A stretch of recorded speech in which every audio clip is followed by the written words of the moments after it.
Olá, você que acompanha o podcast ADU, estamos de volta e neste episódio faremos uma atualização dos desdobramentos do conflito que acontece desde janeiro entre a Rússia e a Ucrânia.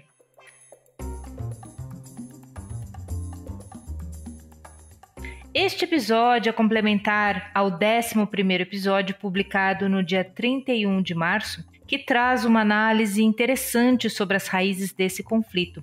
Deixaremos aqui o link no descritivo deste episódio.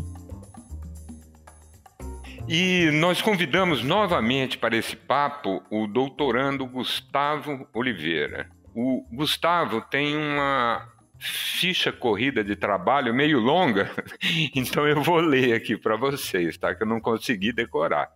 O Gustavo é estudante de Relações Internacionais pelo programa Santiago Dantas, que reúne a Unesp, a Unicamp e a PUC São Paulo. E ele é também pesquisador do Instituto Nacional de Ciência e Tecnologia para estudos sobre os Estados Unidos e também membro do Grupo de Estudos sobre Conflitos Internacionais da PUC São Paulo. E é também pesquisador sobre a política externa da Rússia e a política internacional no leste europeu, com foco exatamente nos Balcãs e no espaço pós-soviético. E conosco também o diretor da Unicamp, o professor André Kaisel Velasco e Cruz, do Departamento de Ciência Política do Instituto de Filosofia e Ciências Humanas da Unicamp. Sejam bem-vindos, Gustavo e professor André. Eu sou Cristina Segato. E eu sou Paulo Samartim. Nós somos jornalistas aqui da Unicamp, da seção sindical da Unicamp, que é a Associação de Docentes da Unicamp, né?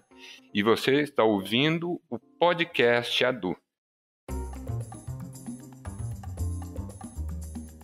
Gustavo, depois da nossa última conversa, teve alguma mudança substancial no panorama da guerra?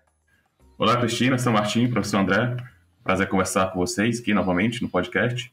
Bem, em geral, em comparação com o período em que a gente gravou a nossa última conversa, que foi ali no final de março, houve algumas alterações significativas, mas no sentido de em quais regiões, para quais regiões se deslocou mais aí a intensidade do conflito.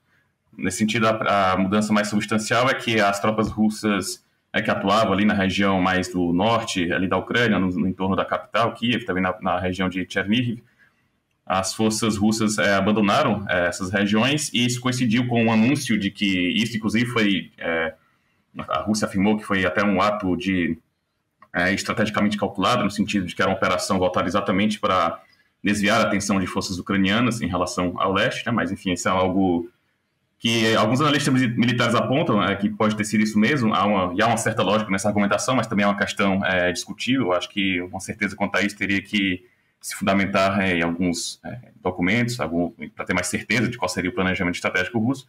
Mas, independente disso, a Rússia passa a se concentrar mais na região leste da Ucrânia, nas províncias de Donetsk e Luhansk, que figuram como dois dos objetivos principais de guerra da Rússia, ou seja, tomar os territórios por completo dessas províncias, que são os territórios reivindicados pelas repúblicas populares de Donetsk e Luhansk, que são duas entidades separatistas que a Rússia reconheceu como países independentes, e elas tentam, então, tomar todos os territórios dessas províncias que elas não controlavam antes da invasão russa, que ocorreu em 24 de fevereiro. Então, a Rússia tanto faz esse anúncio de que as operações vão se concentrar mais nessa região, e, de fato, há uma intensificação dos combates nessas áreas do Donbass. Inclusive, a Rússia tem feito alguns avanços, não são avanços rápidos, né? Há uma resistência ucraniana significativa, mas ainda assim a Rússia tem feito alguns avanços nessas regiões. E em paralelo a isso, a Rússia também, logo no início da invasão, ela consegue estabelecer controle sobre grande parte de algumas regiões do sul da Ucrânia, nas províncias de Kherson e Zaporizhia, que ficam logo acima da Crimeia. Isso foi, como eu falei, isso ocorreu logo no início da invasão. E o que se observa, então, em relação àquele período em que a gente gravou a primeira conversa, há alguns fatos importantes ocorrendo nessas regiões do sul, que é exatamente o fato de a Rússia estar intensificando aí o controle nessas áreas, tanto no sentido de fomentar o desenvolvimento de administrações pró-russas, como também, por exemplo, de instituir o rublo nessas regiões, portanto, já promovendo alguma integração dessas regiões ao espaço econômico da Rússia.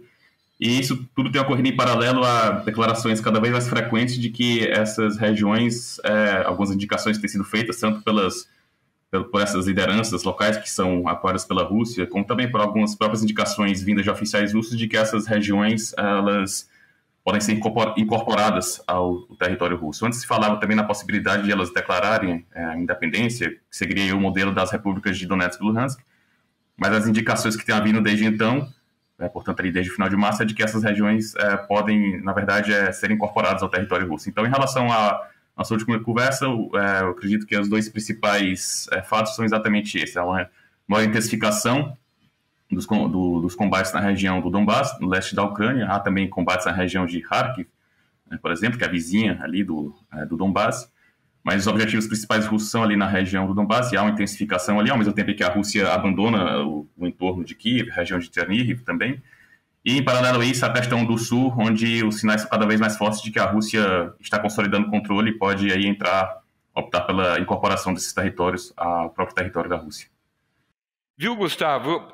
A possibilidade de incorporação de regiões da Ucrânia ao território, qual seria uma reação da OTAN a isso? Bom, a reação da OTAN, ela já, com relação a todo o conflito da Ucrânia, ela tem sido bem consistente no sentido de que os países da OTAN estão dispostos a fornecer apoio político, militar à Ucrânia. Isso tem sido vários países que têm provido armamentos à Ucrânia, por exemplo, fora toda a questão do apoio diplomático, econômico. Mas a OTAN sempre foi muito taxativa no sentido de que não pretende lutar na Ucrânia, porque a Ucrânia não faz parte da aliança, ou iniciar a Ucrânia não faz parte da aliança. A própria questão das garantias de segurança que a OTAN fornece aos seus membros, elas não se estendem à Ucrânia. Então, creio que um eventual procedimento da Rússia para a incorporação de territórios da Ucrânia pode contribuir para intensificar aí as tensões tanto entre a Ucrânia e a Rússia, quanto entre a Rússia e as potências ocidentais, mas creio que isso não constituiria uma motivação para uma entrada da Ucrânia no conflito, no sentido de enviar tropas, por exemplo, ou se dispor a atacar a Rússia diretamente, justamente porque, como eu falei, a Ucrânia não é um Estado-membro da OTAN, e, portanto, todo esse complexo, essas garantias de segurança, esse sistema de defesa coletiva da OTAN não se aplica à Ucrânia. Portanto, creio que uma eventual incorporação uma anexação pode contribuir para aumentar as tensões, mas, ao mesmo tempo, creio que não afetaria os fundamentos da política da OTAN e de seus países com relação ao conflito. Professor André, no episódio anterior, divulgado em 31 de março, e que trata desse mesmo assunto, desse mesmo tema, nós dizíamos que, naquele momento, era impossível qualquer previsão sobre o fim da guerra. Agora já é possível alguma previsão sobre esse desfecho? Bom, Cris, obrigado pela pergunta, e eu tenho a impressão que e o Gustavo pode me corrigir se eu estiver errado. Eu aproveito, inclusive, e emendo uma pergunta para ele. Mas eu tenho a impressão que hoje é menos possível prever até um fim da guerra do que naquela ocasião. Ou seja, uma coisa que nós já tínhamos uma impressão forte naquele momento se consolida, de que esse conflito durará mais tempo. Não será uma guerra relâmpago e, de qualquer modo, terá consequências ainda mais profundas. Mas hoje, eu, pelo menos, não sou um especialista no assunto, não vejo condições de prever um fim da guerra, embora se fale muito da necessidade de que ela termine por uma série de razões, tanto por razões humanitárias, as grandes perdas de vidas humanas e a destruição de infraestrutura, como pelos efeitos, os impactos enormes na própria economia mundial, a questão da desorganização de cadeias de suprimentos, sobretudo no que diz respeito ao trigo, por um lado, ao gás e petróleo, por outro, e os efeitos inflacionários que nós, brasileiros, até estamos sentindo, que os estadunidenses estão sentindo, etc, etc. Mas, por mais que se fale muito na necessidade de terminar a guerra, os atores principais envolvidos no conflito, as ações, tanto do bloco da OTAN e a Ucrânia ali, por um lado, como da Rússia, por outro, vão na direção contrária, vão de intensificá-lo. né? Me parece esse o cenário. E nesse sentido eu queria emendar uma pergunta para o Gustavo. Bom, primeiro, Gustavo, na verdade são duas. Uma, se você concorda com essa minha resposta à pergunta da crise, isto é, de que, né, nós vamos para um cenário de prolongamento e de grande incerteza em relação a um horizonte de fim do conflito. E a minha segunda pergunta vinculada a essa é a seguinte: em qualquer guerra, né, a guerra de informação, a guerra de propaganda sempre foi parte do esforço bélico, ainda mais no mundo contemporâneo de redes sociais, né, e de comunicação extremamente veloz como nós vivemos hoje. E aí há uma dificuldade muito grande, imagino, para os nossos ouvintes e nós mesmos, de nos situarmos. Ou seja, a narrativa que predomina na imprensa ocidental, incluindo aí a brasileira, é de que a Rússia está perdendo a guerra, de que Putin teria dado um mau passo, um passo maior que a perna, a resistência ucraniana é maior do que ele esperava, e que a retirada do norte e as dificuldades no próprio leste da Ucrânia seriam indícios disso, né? De que a Rússia, então, está sendo derrotada. Por outro lado, a visão da Rússia, e que é em parte corroborada por alguns analistas militares ocidentais um pouco mais independentes, é de que não, de que a Rússia, digamos, estaria controlando a situação naquilo que lhe interessa de fato, que é as suas regiões que você mencionou, Donetsk e Luhansk, e a região ao sul próxima à Crimeia, incluindo aí Mariupol, onde grande parte dos conflitos têm se concentrado.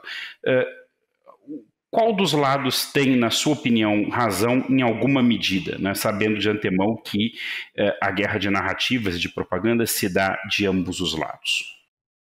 Bom, vou responder em partes. Quanto à questão das perspectivas, né, de continuidade e encerramento da guerra, em geral, eu concordo com o que você falou, mas é preciso, em primeiro lugar, ressaltar que tudo isso é muito volátil, né? Então, assim, as posições dos atores vão mudando muito, dependendo aí dos desenvolvimentos nas frentes de guerra.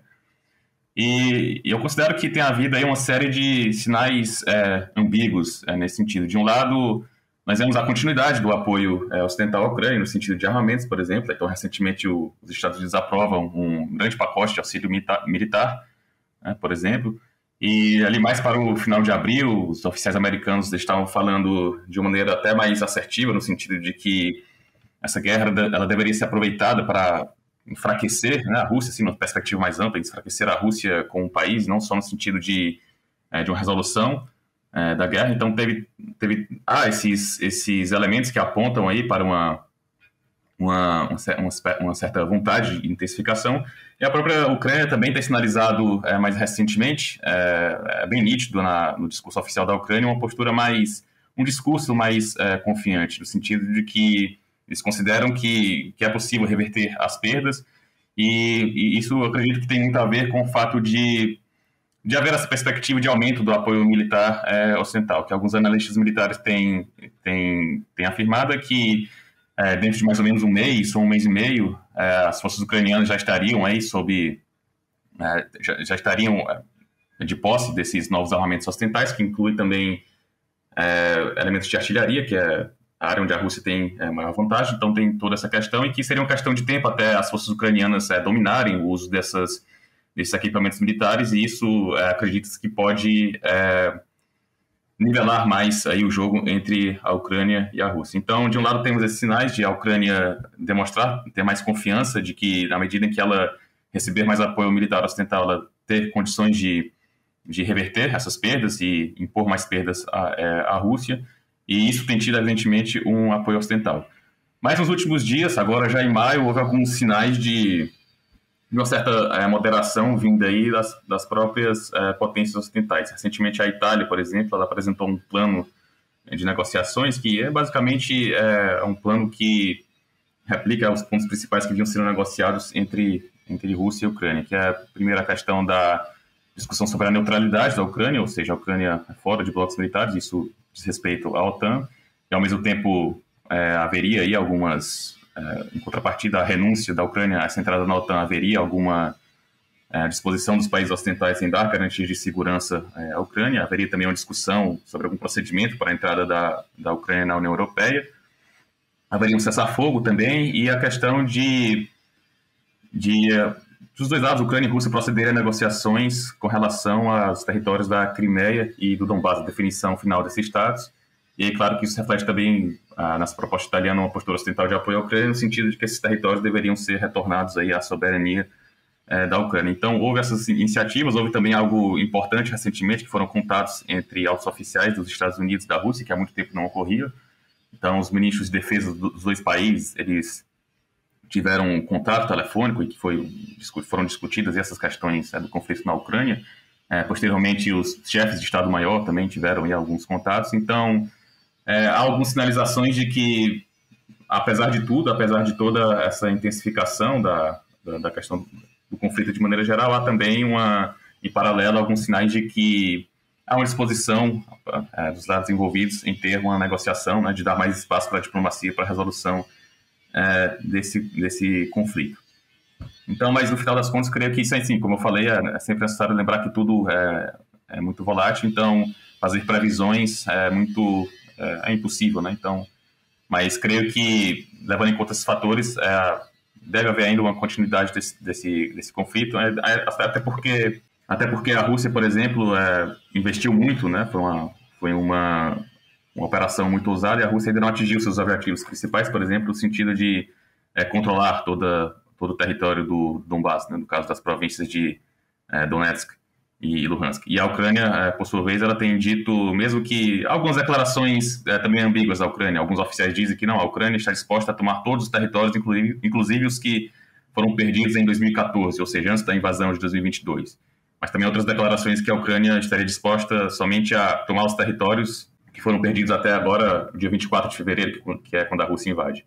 Isso inclui, evidentemente, retomar esses territórios aí que eu falei do sul, né, as províncias de Kherson e Zaporizhia, por exemplo, fora os territórios ali do Donbás que estavam sob controle da Ucrânia. Então, acho que os dois lados sinalizam, no caso dos dois lados, quando eu falo a Ucrânia e Rússia, eles sinalizam que os dois lados sinalizam aí uma vontade de utilizar a força militar para atingir seus objetivos, no caso a Ucrânia retomar esses territórios do sul, por exemplo, onde a Rússia instalou administrações pró-russas que são controladas em última instância pela Rússia, e a Rússia tem consolidado controle sobre essas regiões. Também a Ucrânia sinaliza que tem vontade, no mínimo, de retomar esses territórios que foram perdidos no Donbás depois de 24 de fevereiro, fora também alguns resquícios ali da região de Kharkiv, por exemplo, onde tem ainda uma atuação, as frentes vão mudando de maneira muito volátil, mas tem havido uma atuação da Rússia ali naquela região também. A Rússia, por sua vez, ainda insiste muito na questão de tomar todo o Donbás, no mínimo, é um dos objetivos principais, e como eu falei, como a liderança russa colocou muita ênfase nesses objetivos, fazer algum recuo seria muito custoso politicamente, tanto para essa parte da elite que tem aí um interesse mais forte na continuidade da guerra, como também do ponto de vista da mensagem que foi passada para a sociedade russa, né? Ou seja, a mensagem foi transmitida que se espera que haja esses ganhos, e fazendo um recuo poderia ter algum prejuízo aí para a liderança russa. Passo agora para a segunda pergunta, na questão da guerra de narrativas. Com certeza, essa questão da informação ela é um aspecto muito característico de qualquer guerra e não poderia deixar de ser aqui no caso de Ucrânia e Rússia. Bom, no geral, assim, eu não sou um especialista, né, nas questões militares, né, dos detalhes operacionais nessas questões, mas eu considero que essa análise tem que ser feita também pela questão dos objetivos políticos. E eu acredito que uma posição mais objetiva se encontra em um meio termo entre a postura que as posições que são mais veiculadas nos meios ocidentais e as posições que são veiculadas mais na Rússia ou em meios que são simpatizantes da Rússia. É evidente que a Rússia conseguiu muitos ganhos ao longo desses 3 meses, inclusive são ganhos que são muito relacionados aos objetivos políticos que a Rússia declarou ao início dessa invasão, que, por exemplo, a Rússia e as repúblicas de Donetsk e Luhansk, no caso, né, já controlam aí grande parte das províncias de Donetsk e Luhansk. A Rússia também estabeleceu o controle, como eu falei, sobre grande parte das regiões de Kherson e Zaporizhia, e isso é um objetivo político importante da Rússia também, o estabelecimento de um corredor territorial ligando aí ao próprio território russo, aí passando pelo Donbás, o sul da Ucrânia chegando até a Crimeia. Então esse é um objetivo estratégico que a Rússia, por hora pelo menos, já conseguiu. É claro, como eu falei, há uma perspectiva de haver uma contraofensiva ucraniana, então acho que o desfecho final disso ainda está em aberto, né? Se a Ucrânia vai conseguir expulsar ou não as tropas russas, né, e essa administração controlada pela Rússia nessas regiões. Então tem tudo isso. Então, nesse sentido, eu acho que é um pouco problemático falar em uma derrota da Rússia já como algo dado, pois, como eu falei, a Rússia já conseguiu grandes ganhos. É claro que está em aberto se vai conseguir conservar isso, né? Afinal, a guerra não acabou, mas a Rússia conseguiu grandes progressos do ponto de vista dela, do ponto de vista dos objetivos que ela traçou para essa guerra.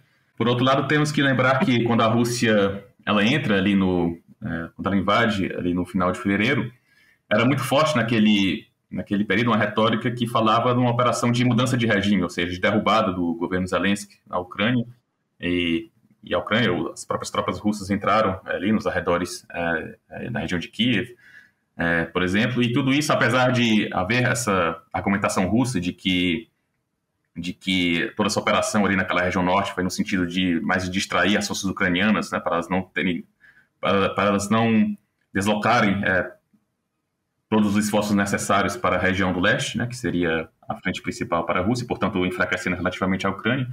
E algumas análises militares corroboram essa argumentação russa, mas tendo em conta toda essa retórica da Rússia, da promoção de uma mudança de regime, a maneira como eles entram ali, temos que lembrar que a Rússia, ela até agora tem mantido basicamente o nível de tropas que foi mobilizado para toda a invasão ali no início de fevereiro, ou seja, a Rússia não realizou uma mobilização de mais tropas dentro da própria Rússia. Então, de certa maneira, a partir do momento que a Rússia incorre em perdas também nessas regiões ali do norte, né, e isso, de certa maneira, afeta a possibilidade de a Rússia ter mais possibilidade de controlar a região do leste, as outras frentes, né, de mobilização ali da Rússia. Então, a partir do momento em que a Rússia recua dessa retórica de mudança de regime, eu creio que isso também pode ser interpretado como uma não consecução de um objetivo que a Rússia teria, e eu reitero que é claro que nós só vamos ter uma resposta clara uma visão clara sobre quais são os objetivos russos tendo acesso aos documentos, isso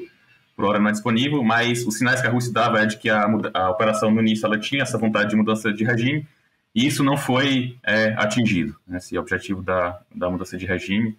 E, repito, a julgar pelas declarações que foram feitas pela Rússia e o fato de ela ter concentrado ali tropas na região de Kiev. Então, fazendo um balanço geral, creio que essa perspectiva maximalista da Rússia ela não foi atingida por hora, a questão da mudança de regime, que parecia ser um objetivo. Por outro lado, a Rússia teve grandes avanços na região do Donbass e na região sul, e isso está alinhado aos objetivos russos de maneira geral para a guerra, e a Rússia também conseguiu infligir aí grandes perdas à infraestrutura militar ucraniana. Isso é outro objetivo da Rússia, que a Rússia tem declarado ao longo da guerra, que é o que a Rússia chama de desmilitarização da Ucrânia. Embora a Ucrânia esteja recebendo constantemente apoio militar ocidental, isso de certa maneira amortece essas perdas que vêm ocasionadas pelos ataques russos à infraestrutura, às capacidades militares ucranianas de maneira geral. Então, eu creio que no final das contas, creio que em meio a essas narrativas, né, dos dois lados, digamos, maximalistas, tanto do lado pró-russo quanto do lado pró-ucraniano, eu creio que uma visão mais objetiva esteja em um meio termo entre essas duas visões. Dentro dessa guerra de narrativas, uma coisa que a gente vê muito contraditória também é a informação sobre os reais efeitos das sanções econômicas contra a Rússia, né? A Rússia diz que não afetou, a OTAN diz que está destruindo a economia russa. Qual que é a real aí? Você tem alguma informação? Eu creio que também nesse campo temos que pensar em um meio termo entre as duas visões maximalistas. Do lado da Rússia, as próprias projeções do governo russo falam que, pelo menos em 2022, de uma queda significativa do PIB. Se não me engano, a projeção que foi feita pelo Ministério de Desenvolvimento Econômico da Rússia era cerca de 7%, 8% de queda do PIB, uma inflação aí de cerca de 17%, portanto, chegando quase 20%. Então, fora toda a questão das projeções de redução de investimentos, então, segundo os próprios dados da Rússia, já nesse ano de 2022, se projeta prejuízos econômicos significativos para a Rússia, e há relatos aí de uma série de prejuízos para a economia russa de maneira geral, principalmente nos setores que são mais dependentes, por exemplo, da importação de de tecnologia, de serviços que vinham aí desses países que adotaram as sanções contra a Rússia. Então, já em relação a isso, informações sobre esses prejuízos à economia russa. Ao mesmo tempo, a Rússia contava que poderia amortecer esses efeitos por meio das articulações econômicas com outros países, a China, por exemplo, mas também tem havido algumas informações de que as empresas chinesas, por exemplo, têm tido uma cautela em se envolver com a Rússia, exatamente pelo medo de ser atingida por essas sanções que foram impostas contra a Rússia. Então, eu creio que essa questão que também tem suas ambiguidades e que os atores ainda estão tentando se adaptar a esse novo ambiente. Em curto prazo, a Rússia, de certa maneira, conseguiu uma estabilização macroeconômica. O rublo, por exemplo, já se valorizou mais em relação ao dólar, em comparação ao período do choque inicial, do estabelecimento das sanções. Isso tem muito a ver com o fato de haver aí um alta dos preços de energia, tanto gás como petróleo, que tem ocorrido. E a Rússia, como exportadora desses produtos, ela, portanto, se beneficia com a entrada de mais recursos. E, ao mesmo tempo, a própria questão de essas relações com os países ocidentais estarem afetadas pela questão das sanções, isso dificulta as importações pela Rússia e, portanto, ajuda a estabilizar a moeda russa. E, portanto, isso já, nesse sentido mais macroeconômico, do controle da moeda, a Rússia já conseguiu ter uma certa estabilização, muito embora, como eu falei, a perspectiva seja de uma alta inflação aí para 2022, acompanhada aí de uma queda de investimentos e também de uma queda significativa do PIB. Mas é necessário lembrar também que o próprio contexto de instabilidade ocasionado pela guerra, ela gera também uma instabilidade econômica. Por exemplo, vemos a questão da elevação dos preços de energia, gás, por exemplo. Isso tem ocorrido na Europa de uma maneira muito evidente. Pode-se falar também na questão do mercado de alimentos em nível mundial, lembrando que Rússia e Ucrânia são dois grandes países exportadores de grãos, principalmente. Na medida em que a guerra ela obstrui as cadeias logísticas, ela dificulta o escoamento dessa produção, além de afetar na questão da elevação dos preços.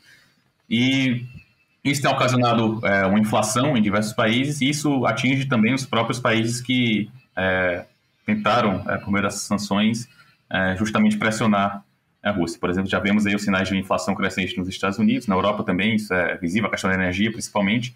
Isso é um fator que, de certa maneira, empurra esses países a tentarem, de alguma maneira, assumir uma postura mais moderada aí nas negociações para um encerramento do conflito, já que eles também estariam sentindo os efeitos negativos desse conflito, tanto no sentido da instabilidade de maneira geral, que ela ocasiona na economia, como no sentido também de que as próprias sanções têm um efeito colateral sobre essas economias, no caso dos países que foram mais incisivos na adoção de sanções contra a Rússia. Então, acho que o quadro geral é de que há sinais que vão para os dois lados. No caso da Rússia, tanto ela tem conseguido uma estabilização macroeconômica mais em curto prazo, mas ao mesmo tempo já se desenham alguns fatores que apontam aí para uma série de complicações para a economia russa. Eu creio que nos próximos meses isso vai ficar mais claro. Algumas projeções que tem havido na Rússia é de que os efeitos das sanções podem ficar mais claros no sentido negativo, mais para o verão na Rússia, né? Portanto, já nos próximos meses. Mas, como eu falei, essa é uma questão que tem tido efeitos negativos para os dois lados e, portanto, há efeitos colaterais que têm tem implicações em nível mundial. Viu, Gustavo? Uma última questão aqui, entrando nessa das guerras de narrativas, que é uma curiosidade mesmo. Sempre que a gente lê na imprensa, né, quando falam dos grandes empresários, das grandes fortunas no Ocidente, o pessoal fala o mega empresário, fulano de tal, magnata das comunicações e tal, né?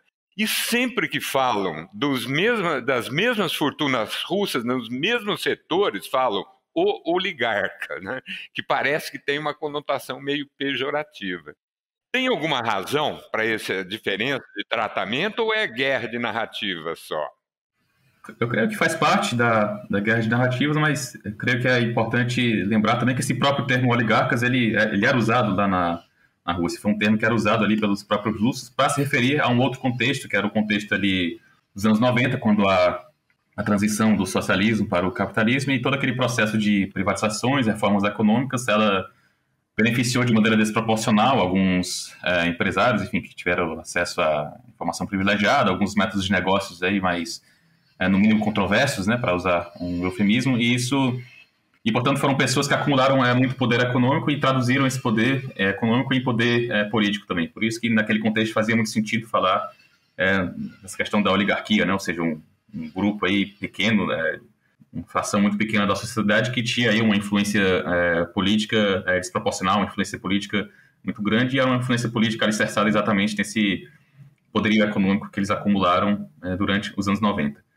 E aí eu creio que é importante também trazer lembrar de um fator muito importante no caso da história da Rússia contemporânea, nesse período do Putin, que é quando o Putin assume o poder, há uma espécie de reorganização do capitalismo russo. Então, não é que a Rússia tenha voltado, não é que a Rússia tenha voltado para um sistema socialista, longe disso, continua uma economia capitalista, mas é uma economia capitalista em que as grandes empresas, elas foram, de certa maneira, o governo, o Estado, no caso, colocou rédeas sobre essas empresas, ou seja, as empresas continuam continua a propriedade privada, mas essas grandes empresas, elas têm uma liberdade de atuação somente na medida que o Estado tolera. Esse foi o modelo que Putin tentou impor e conseguiu com grande sucesso impor aí nos anos 2000, inclusive, né, por uma série de pressões aí sobre o empresariado russo. Alguns se alinharam a essa perspectiva, os que não se alinharam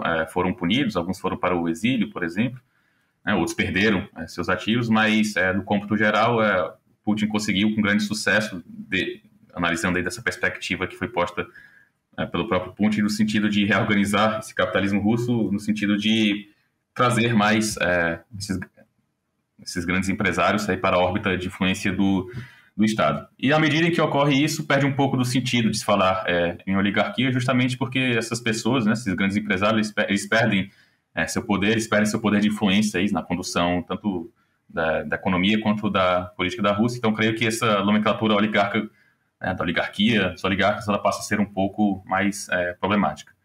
O que se fala na Rússia é de uma reformulação desse termo, no sentido de, se fala muito, alguns analistas, de oligarcas do Estado, ou seja, são grandes empresários que se aliaram a essa perspectiva de uma aliança com o Estado, conservaram isso, seu grande poderio econômico. Nessa categoria, às vezes, se inclui também os gestores das grandes empresas estatais, que aí colhem frutos também econômicos dessa sua atuação, mas que, portanto, conserva-se aí um grande poder econômico na mão dessas pessoas, mas, ao mesmo tempo, é um poder econômico que está alinhado aí aos interesses maiores do Estado. Mas é um tipo de atuação que difere daquela dos anos 90, no sentido de que, nos anos 90, os chamados oligarcas, eles tinham uma margem de manobra, uma influência política muito maior do que o que há hoje, né? Então, e aí, resumindo, creio que há, sim, um resquício, né, de um certo... de uma visão política, né, sobre que há prevalecente no Ocidente sobre a atuação, essa organização aí da economia russa, mas, ao mesmo tempo, dentro daquele contexto dos anos 90 fazia mais sentido falar em oligarcas. Hoje faz menos, né, mas é uma nomenclatura que era mais aplicável ali àquele contexto da Rússia histórico naquele período. Eu achei muito interessante a resposta do Gustavo, porque ela contraria, digamos, um senso comum caricaturesco que se criou sobre essa burguesia russa que emerge no período de Yeltsin, né, e que se prolonga até hoje, quando houve uma mudança significativa que você bem nos descreveu no período Putin, né, e até por isso as sanções aos chamados oligarcas, né, no sentido de confisco de patrimônio, etc., tiveram aparentemente relativamente pouco efeito, até porque, né, digamos, homens como o próprio Putin ou Sergei Lavrov, entre outros membros da alta cúpula do Estado russo, não têm fortunas no exterior na mesma escala que um Boris Berezovsky ou Abramovich, que eram justamente figuras ligadas ao establishment Yeltsin, ao establishment anterior. Agora, por outro lado, já ouvi gente sugerindo que o termo oligarca se aplica, curiosamente, mais à própria elite ucraniana pós-soviética do que a elite russa, pelo menos do período Putin. E eu queria que você nos analisasse um pouco essa divergência de rotas do Estado ucraniano pós-independência e o Estado russo. E o próprio Putin fez alusões a isso no seu famoso discurso, né, de 21 de fevereiro, quando ele reconheceu as independências de Donetsk e Lugansk, mostrando como, da perspectiva dele, os ucranianos teriam quase que desbaratado, jogado pela janela o seu quinhão da herança do Estado soviético, né, desqualificando basicamente o Estado ucraniano, né, como um grande fracasso. É claro que há muita retórica, justificando já a invasão que se desenhava.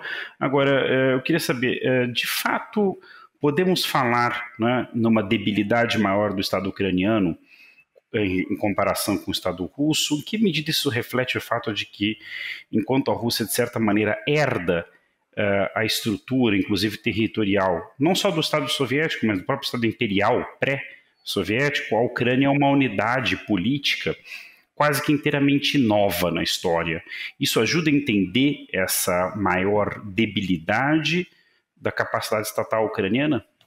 Eu creio que para analisar isso, o fator fundamental é ver como se desenvolveu essa transição da Ucrânia, do socialismo para o capitalismo. Então, se levarmos em consideração que eram dois países, no caso Ucrânia e Rússia, que viviam sob o mesmo sistema, eles tiveram trajetórias diferentes.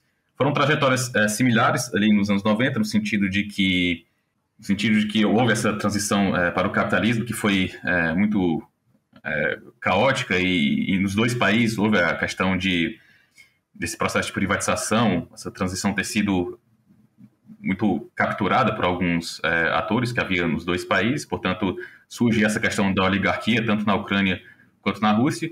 E eu creio que a diferença fundamental é que é exatamente isso. O que ocorreu na Rússia a partir dos anos 2000, no sentido de haver uma reformulação do capitalismo russo, como eu falei, de o Putin tentar impor um maior controle estatal sobre as ações do empresariado russo, e isso não aconteceu na Ucrânia. Então, aquele sistema oligárquico que foi estabelecido na Ucrânia ali nos anos 90, ele continua aí, enfim, é claro que vai havendo transformações políticas, mas em essência ele vai continuando intacto basicamente até os dias de hoje, ou seja, os grandes empresários vão ter uma grande influência ali política na Ucrânia, isso se observa até hoje. Uma mudança foi ensaiada pelo próprio Zelensky quando ele se torna presidente, enfim. Se lembrarmos da própria maneira como ele chega ao poder, ele aposta muito nessa imagem de um político que vai romper com esse sistema oligárquico, romper com a corrupção, se apresentava aí como uma pessoa do povo, tinha toda essa imagem que ele construiu, a questão do seriado, por exemplo, isso é muito evidente na campanha presidencial de 2019, isso ocorre de maneira bastante evidente também. Então, quando o Zelensky se torna presidente, ele traça uma série de metas nesse sentido, é o que se chama na Ucrânia de desoligarquização, inclusive se concebeu uma legislação nesse sentido, mas, ao mesmo tempo, era algo que tem que ser muito entendido no próprio âmbito das disputas políticas internas da Ucrânia. Foi uma legislação, toda essa retórica de desoligarquização, ela foi muito usada no sentido das próprias disputas internas que haviam entre essas facções políticas na Ucrânia, que eram associadas a oligarcas que, enfim, ora tinham relações de rivalidade, ora tinham relações de cooperação, mas isso foi uma questão que foi muito manipulada aí no período Zelensky. É claro que com a guerra, com toda essa desestruturação que ela causa na política, isso afeta também os prospectos aí de reorganização da economia ucraniana e por conseguinte, essa questão do poder dos oligarcas, enfim, tanto no poder econômico, a tradução disso no poder político. Então, creio que ainda o desfecho dessa questão da desoligarquização na Ucrânia ainda é algo incerto. Lembrando também que Zelensky ele é muito comprometido com todo esse ideário liberalizante também, então também não creio que sinais, pelo menos, que houve do governo dele até o momento, antes da guerra, pelo menos, quando havia uma instabilidade política, era de que não era uma visão tão estatista da economia, digamos assim, como é uma visão que prevalece na Rússia, né? Então, inclusive, essa legislação que foi incluída na Ucrânia, toda essa retórica de desoligarquização e os reflexos jurídicos e econômicos disso, isso, inclusive, chegou a ser criticado por alguns analistas liberais ocidentais, justamente porque se via nisso alguma espécie de ameaça aí as relações de mercado, que é o capitalismo na Ucrânia de maneira geral. E quanto à perspectiva histórica mais ampla, assim, da questão da Ucrânia, enfim, não ter uma tradição estatal, assim, a Ucrânia se torna um país independente, é claro, né, em 1991, uma experiência muito parca de independência. O último ensaio que havia disso foi ali na época da Guerra Civil Russa, né, 1917, início dos anos 20, houve um ensaio de uma independência ucraniana, mas aquilo nunca se desenvolveu, né? Embora, é claro, houvesse todo o movimento nacional ucraniano, as reivindicações territoriais, enfim, havia uma identidade ucraniana que já pré-existia essas tentativas de estabelecimento aí do Estado ucraniano. Mas o que importa é, assim, na medida em que eu considero que isso é um fator relevante também, o fato de não haver ou em perspectiva comparativa, de não haver uma tradição de uma elite estatal tão forte quanto na Rússia, eu creio que isso afeta também a maneira como se dão as relações entre política e sociedade na Ucrânia, e isso afeta também a questão da habilidade ou não do Estado ucraniano. No sentido de que a Rússia, por ter essa tradição mais forte, e não só ser uma tradição forte de ser um país independente, mas ser uma tradição de um país com uma centralização de autoridade historicamente muito forte, disso ser percebido, né, tanto a nível de sociedade como a nível de elite, como algo virtuoso. Eu creio que isso afeta também, ajuda a explicar essas diferenças nas relações entre Estado e sociedade, no caso entre Estado e economia também, poder econômico também que existe nos dois países. Acho que tem um tema que não foi tratado, né, mas que também acaba entrando aí muito nas guerras de narrativa, mas que é um fato, né, não só nessa, mas em qualquer guerra, que são as violações massivas de direitos humanos, né, e que acho que os nossos ouvintes certamente têm ouvido falar muito sobre isso na imprensa, especialmente o caso de Bucha, né? E fala-se muito dos crimes de guerra russos. Eu queria saber, Gustavo, você que tem acesso, digamos, à leitura, inclusive no idioma russo, né? A gente sabe que a maior vítima em qualquer guerra são civis. Né, sempre, né, e sobretudo os grupos mais fragilizados entre os civis, como são as mulheres, né, as crianças, os idosos, etc. Agora, evidentemente o exército russo tem incorrido em violações, isto é inegável, assim como o exército dos Estados Unidos incorreu e incorre em violações em lugares como o Iraque, o Afeganistão, até a sua retirada, Líbia, etc. Mas, digamos, as forças ucranianas também tem lá o seu retrospecto, pensando em especial em grupos como o Batalhão Azov ali, sitiado em Mariupol. O que podemos dizer sobre esse flanco dos crimes de guerra e se há uma perspectiva futura de apuração disso, né? Porque evidentemente a perspectiva de julgamento de Putin a sério é muito pequena, sendo ele o líder de uma grande potência. Se ele continuar nessa posição, isso é pouco provável. Mas, quer dizer, resumindo a questão, caminhamos mais uma vez para um cenário onde as violações de direitos humanos serão mais uma vez mais um artifício de retórica de um ou outro lado do que algo a ser levado a sério? Eu creio que essa questão também vai refletir as próprias posições políticas, portanto vai haver uma seletividade na maneira como tanto a Rússia, de um lado, como a Ucrânia e os países ocidentais tratam tudo isso. Como você falou, as perspectivas, isso deve se refletir também nas perspectivas de julgamento, de punição por essas violações aí dos direitos humanos. Então, a Ucrânia tem tomado algumas iniciativas nesse sentido de investigação, os países ocidentais também têm colaborado nisso, e a Rússia também tem tomado as suas próprias iniciativas, né, de investigação, de punição dos crimes que eles acusam o outro lado de ter cometido. Mas creio que por conta de todo esse interesse político, os interesses políticos conflitantes entre os dois lados, creio que toda essa seletividade, toda essa questão de um enquadramento político vai se refletir também nas possibilidades de julgamento, enfim, de punição. Essa questão toda dos crimes de guerra e de violação de direitos humanos de maneira geral, e nesse sentido creio que se prejudica a partir disso. Então a questão de uma a construção de mecanismos internacionais, enfim, mais imparciais que possam lidar com toda essa questão. Eu gostaria de agradecer mais uma vez, e de maneira até entusiástica, ao Gustavo pela disposição dele de falar conosco pela segunda vez e dizer para os ouvintes que acho que o objetivo desse podcast, e ele se realizou integralmente nas 2 edições, é justamente contribuir para uma visão o mais crítica, né, e aprofundada possível sobre a guerra, que é um tema crucial no mundo de hoje, fugindo da propaganda de um lado e de outro e apelando ao conhecimento de alguém que tem uma proximidade grande com o tema e com a região, porque o que não falta é na nossa imprensa e nas redes sociais, mais ainda, são opiniões pouco ou nada embasadas de ambos os lados, né? Então, acho que nesse sentido, o Gustavo trouxe um grande aporte para os ouvintes do nosso podcast, que eu acho que deve ser circulado o máximo possível. Então, é só isso, reiterar em nome da Unicamp, da atual diretoria e da equipe, os nossos agradecimentos ao Gustavo por essa contribuição inestimável nos dias que correm. E encerramos aqui esse episódio número 14 sobre a atualização do momento atual do conflito entre Ucrânia e Rússia. Agradecemos a participação dos nossos convidados, o professor André Kaisel, diretor da Unicamp, e o Gustavo de Oliveira. Siga nossas redes sociais, nosso site e fique por dentro das notícias da Associação de Docentes da Unicamp. Até lá!